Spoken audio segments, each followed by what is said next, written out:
بسم الله الرحمن الرحيم.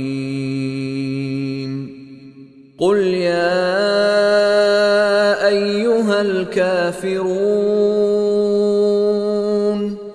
لا أعبد ما تعبدون ولا أنتم عابدون ما أعبد ولا